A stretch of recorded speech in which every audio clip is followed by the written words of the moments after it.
Bonjour à Reda Bellage, porte-parole du syndicat de police Unité SGP. Merci d'être avec nous. 40 000 policiers avaient été déployés hier. Ça n'a visiblement pas suffi.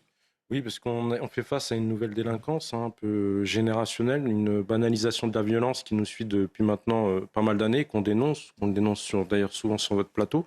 Et on voit le résultat aujourd'hui. On a été très souvent sur le fil du rasoir. Et puis là, on fait face à des individus qui sont déterminés, organisés et qui veulent tuer du flic, du pompier, et qui s'attaquent même aux collectivités territoriales et tout ce qui touche le service public. Qu'est-ce qu'on peut attendre de plus finalement que ces 40 000 policiers, que tous ces moyens qui ont déjà été mis en place la nuit dernière? Alors déjà, je ne vais pas parler pour toute la France, parce que je suis porte-parole Île-de-France, mais déjà, moi, j'ai constaté que sur les 5000, on procède à beaucoup de décalage, c'est-à-dire on prend des effectifs de journée, des collègues, par exemple, des brigades territoriales de contact qui sont normalement destinées et qui ont cette connaissance des quartiers, et on les décale en nuit. Pareil pour les compagnies, les compagnies de sécurisation d'intervention. Pareil pour la compagnie d'intervention de la DOPC qu'on voit souvent on a vu sur les manifestations sur la réforme des retraites, qui normalement sont habitués à travailler sur Paris. On a fait appel à eux pour justement renforcer les banlieues. Mais par rapport à tout ce qui est dit, c'est un peu, pour nous, c'est très compliqué à gérer sur le terrain. Et plus de moyens, on a un exemple depuis 3 jours, plus ça va, plus on reçoit des textos de nos mandants, nos collègues de terrain qui nous disent on n'a plus de munitions. Pourquoi? Parce que, c'est un constat que je fais, c'est que vous avez normalement une réserve de munitions. Quand je parle de munitions, je parle des grenades type CM6, les grenades lacrymogènes, pardon, pour le grand public. Vous avez un certain stock par commissariat. Aujourd'hui, je ne pense pas qu'à Reims, on soit attendu sur des violences urbaines. Je pense que ce n'était pas prévu du tout. On ne pouvait pas le prévoir. Du coup, ils ont un certain stock, par exemple, de ces munitions-là. Et tous les soirs, là, sur toute la banlieue, on a entendu comment on va faire, on n'a plus de munitions. Alors, on a des services spécialisés, les compagnies de sécurisation d'intervention, les compagnies d'intervention et les BAC départementales sur la banlieue. Mais on a des services de commissariat, des collègues de police secours qui, eux, tiennent nos commissariats, qui, eux, vous avez un chef de poste, un standardiste en général, quand vous avez un minimum d'effectifs, et un chef de brigade.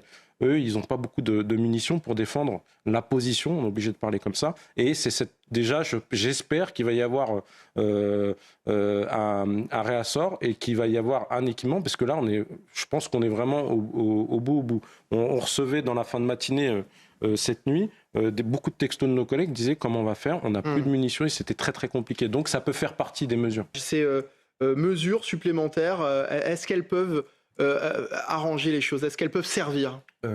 Alors, toute mesure peut être positive, mais maintenant sur le terrain, c'est vécu un peu différemment. Les approvisionnements au niveau des stations d'essence, ça a toujours été proscrit. C'est proscrit le 13 juillet en général. C'est proscrit la nuit de la Saint-Sylvestre. Ça fait longtemps que cette interdiction existe. Maintenant, hier, on a été surpris quand on prend l'exemple des transports en commun. À ma connaissance, sur la banlieue, à partir de 21h, il n'y avait plus de bus, de ce qu'on a entendu. Mais moi, j'ai été surpris, puisque j'étais sur le terrain avant. Par exemple, Paris, on a eu quand même des violences urbaines sur Paris. On a eu des commissariats sur Paris, sur le 13e, sur le 12e, qui ont été attaqués. On a eu des pillages sur le secteur Forum des Halles et sur Rivoli. Je me serais dit, en tant que policier aguerri, qu'à partir d'une heure du matin, il n'y a plus rien, parce qu'à partir d'une heure du matin, vous n'avez plus de métro à Paris. Mais c'est pas du tout ce qui s'est passé en fait. Ça a duré toute la nuit. Et je vous dis, là, on arrive dans une zone. On va les prendre ces mesures. Bon, je pense qu'il va falloir être prudent. Il va falloir voir l'efficacité de ces mesures parce que on l'a constaté hier. On a l'impression qu'il y a vraiment plus de règles en fait. À quel moment est-ce que ça bascule? À quel moment finalement est-ce qu'on s'éloigne de plus en plus de la cause première de ces rassemblements, de ces émeutes? Alors, vous avez une expression de la colère qui est qu'on dénonce par ces violences et ces pillages, mais vous avez, comme malheureusement ça a été le cas lors des manifestations avec les rassemblements sauvages, des gens qui décident et qui se ressentent dans ce mouvement de colère et cette expression de colère et qui en profitent en même temps. Donc pour s'attaquer au commerce. Ce qu'on a pu constater sur cette affaire de ces dégradations et ces pillages sur le Forum des Halles, c'est que c'était des jeunes pas forcément, je dis bien pas forcément, je vous le dis avec des pincettes, issus des banlieues. Et donc, vous avez encore des jeunes qui se ressentent peut-être dans le mouvement ou qui avaient une envie de piller également et qui sont opportunistes et qui profitent de s'attaquer au commerce dans Paris parce qu'on sait qu'aujourd'hui, les policiers sont très pris sur les banlieues. Hier, j'ai fait un média en direct pendant ces faits et on nous disait mais pourquoi la police n'intervient pas? Alors déjà, il y a la BAC 75e qui est intervenue avec peu d'effectifs, mais la problématique à laquelle on a fait face, c'est qu'en même temps, vous aviez des commissariats dans Paris intramuros, et ça s'est jamais vu aussi, ou qui ont fait l'objet d'attaques. C'est vrai qu'on peut rire effectivement de cette situation quand on voit la réaction de cette personne qui a été interpellée par les forces de l'ordre à ce moment-là. Bah, vous avez toujours, c'est ce que je vous disais tout à l'heure, vous avez souvent des opportunistes et en fait on voit des scènes depuis 3 jours entre le père qui prend son gamin et qui le met dans son coffre, entre des émeutiers qui procèdent à un échauffement, entre des individus qui se servent dans leur propre lieu de travail. Je pense qu'on n'a pas fini. Ce soir, on va encore avoir sûrement des surprises. Reda Bellage, est-ce que ces couvre-feux peuvent servir à quelque chose selon vous? Est-ce qu'ils sont utiles? Alors, on peut prendre la jurisprudence de Clamart. Ça a été le cas hier soir et ça a été complètement inefficace puisque vous vous retrouvez à un groupe de 50 personnes que déjà vous n'allez pas arriver à gérer. Donc vous contrôlerez peut-être une certaine catégorie de personnes, mais ceux qui sont là pour saccager et semer le chaos, eux, ils seront raisonnables. Et c'est la problématique qu'on a eue sur Clamart hier soir. Vous avez des informations comme quoi des violences seraient déjà en train d'éclater. Il est 16h45. Notamment dans le 93. Oui, en Seine-Saint-Denis, département le plus criminogène de France. On m'a annoncé en effet une attaque actuellement du centre commercial Rony 2, où on a détruit... à Rony-sous-Bois. À Rony-sous-Bois, pardon, on a détruit carrément un véhicule de police. On voit sur les images, dès que vous les aurez, que les individus ils montent à plusieurs sur les véhicules. Donc comme je le disais tout à l'heure, il n'y a plus vraiment de règles, tout simplement. On imagine également la crainte pour vous et pour vos collègues déjà d'une 4e nuit de violence? Oui, ça a été très, très compliqué, notamment en plus des autres départements d'Île-de-France et de France. En Seine-Saint-Denis, on a eu beaucoup d'attaques de commissariats hier soir. Et puis là, comme on le voit, on le verra sur les images si on les reçoit rapidement via les réseaux sociaux, que il y a plus du tout de règles. Ouais. On s'attaque directement à un commissariat et on a des craintes parce que si ça démarre déjà à 16h, qu'est-ce que ça va être à 23h? La crainte du moindre faux pas, c'est-à-dire on parlait beaucoup des moyens humains qui sont mis en place, des effectifs de police et aussi les moyens que vous avez sur le terrain finalement pour agir. Oui, et qui sont quand même relativement limités finalement. Oui, ils sont limités et puis on a constaté hier, parce qu'il y a beaucoup de dégradation, beaucoup de violence, il y a eu un grand nombre d'interpellations. Mais là où ça va être très très important, et ça c'est notre combat de tous les jours, et c'est le constat, et c'est les remontées du terrain, c'est la réponse pénale. C'est ça qui va faire peut-être toute la différence, la réponse pénale Céline et la réactivité surtout, parce que vous avez réponse pénale avec convocation et vous avez réponse pénale avec mandat de dépôt. Parce que si les jeunes ils se rendent compte que on peut attaquer en toute impunité, comme on l'a vu avec l'exemple de Rony-sous-Bois tout à l'heure, on voit que là c'est vraiment beaucoup de mineurs et on voit même des filles, des jeunes filles qui participent, qui rigolent, qui font des vidéos. Quoi qu'il arrive, il n'y a pas une prise de conscience sur... Quoi qu'il arrive, la réponse pénale, elle ne sera pas instantanée, elle n'aura pas forcément d'influence sur les nuits prochaines. Ah si, quand même, excusez-moi, je suis obligé de vous le dire, et de prendre l'exemple des rassemblements sauvages pendant les manifestations. Il y a un jour, on a eu 200 interpellations, et il y a eu 0 déferment, il y a eu 0 poursuite.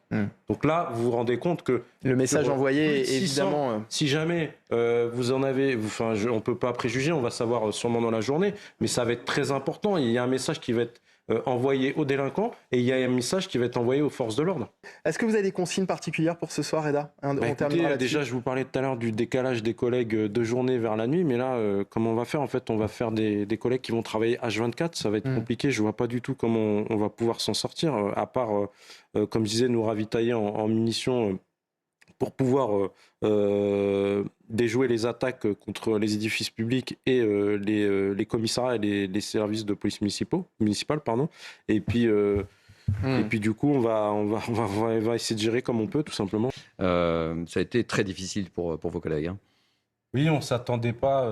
La première nuit a été compliquée, la deuxième crescendo, mais là, on a atteint le summum. On ne s'attendait pas à autant d'attaques de commissariat. Historiquement parlant, c'est arrivé qu'une fois, je crois que même sur Paris intramuros, sur le commissariat de la Goutte d'Or, enfin dans le 18e, mais hier, on a eu 2 attaques de tentatives d'intrusion et on est très content et je salue le travail des policiers et on remercie aussi au passage le coup de main de la brigade de recherche et d'intervention. Parce que dans certains quartiers, et on n'a pas pu progresser, et avec leur fourgon, on a réussi à progresser. C'est dire à quel point les individus étaient violents, et c'est dire qu'aujourd'hui, il faut qu'on arrive absolument à s'adapter à cette nouvelle délinquance qui, aujourd'hui, est aux yeux et au vu de tout le monde. Nous, les policiers de terrain, et mes collègues, on l'avait déjà constaté, qu'ils étaient très organisés, mais là... on le voit tous au grand jour. Je pense que ce serait une décision un échec pour la police nationale et pour la gendarmerie. Alors oui, certes, on peut, nous policiers, on est entraînés, on s'entraîne régulièrement pour faire face aux violences urbaines. La problématique, et c'est le message qu'on a depuis 3 jours, c'est qu'on ne s'attendait pas à une telle violence et on a une grosse problématique de munitions. J'en fais encore des textos maintenant. Je vous interromps, est-ce qu'on vous dit de... comme semble l'indiquer Gabriel Cluzel, de... Alors, on a le droit. Vous voyez ce que je veux dire. On peut faire un 50-50 ou pas? Non, je ne sais pas. Non, je vous pose la question. La nuit et le jour, c'est pas la même manière d'intervenir. Vous n'avez pas les mêmes. Non, mais est-ce que, par rapport à ce que disait Gabriel Non, on doit interpeller. On a le feu vert pour interpeller. On a les effectifs. On nous a donné les effectifs pour interpeller. La problématique qu'on a, on nous demande de prioriser les interventions. C'est-à-dire que sur les quartiers, certains quartiers, il y a certains endroits où on nous a dit là, ce soir, vous n'y allez pas. La priorité, c'est protéger les écoles. La priorité des priorités, c'est protéger l'image de la République, c'est-à-dire le commissariat, la police municipale et l'État. Donc, à un moment, c'est pas qu'on nous dit laissez-les faire détruire, mais on va risquer, on ne peut pas risquer l'intégrité physique des policiers avec le peu de matériel et le peu de moyens. Là où je ne suis pas d'accord avec vous, excusez-moi, c'est qu'au niveau des moyens, on ne les a pas. Parce que là, on a vraiment... le portable va exploser, pardon.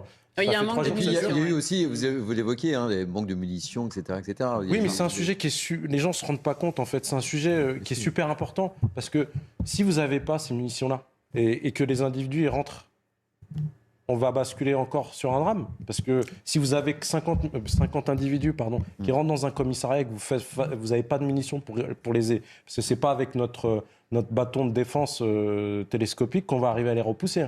On fait quoi? Et est-ce que les stocks départementaux sont suffisants ou pas pour réapprovisionner les commissariats? Alors, les services départementaux... Les stocks dans les services départementaux. Là, je commence à avoir des textos et c'est compliqué. C'est très compliqué là depuis. Mais il y a 2 jours, on arrivait encore à avoir des solutions de secours. On a des fourgons qui vont faire le tour sur les directions territoriales, notamment sur la petite couronne. Mais on a une grosse problématique d'approvisionnement quand même. Ouais, sur Clamart, ouais. Pas du tout fonctionné. Bah oui, ça pas du tout. C'est-à-dire que les collègues se retrouvaient face à 50 individus ou une soixantaine d'individus. Vous voulez faire quoi? Vous pensez qu'on est en capacité aujourd'hui, avec les moyens qu'on a, le respect qu'il y a envers la police, qu'on va arriver à les faire rentrer chez eux? Enfin, excusez-moi, mais je vous dis, le ressenti du terrain, c'est un constat. J'ai posé la question au secrétaire départemental, unité GP 92. Il m'a dit impossible à faire respecter. Impossible. Madame Bellage, je termine par vous. Et plus de moyens pour les policiers pour qu'on puisse tenir encore quelques nuits, puisque si ça ne s'arrête pas, les 15 prochains jours vont être très difficiles pour nous. Et pour la justice, pourquoi pas simplifier le travail des agents de police judiciaire? Pourquoi ne pas proposer une simplification, ne serait-ce que dans ce cas-là, par rapport à ces attaques-là, le nombre d'interpellations, le nombre de violences, une procédure simplifiée pour tous les services judiciaires parce qu'ils sont blindés de boulot.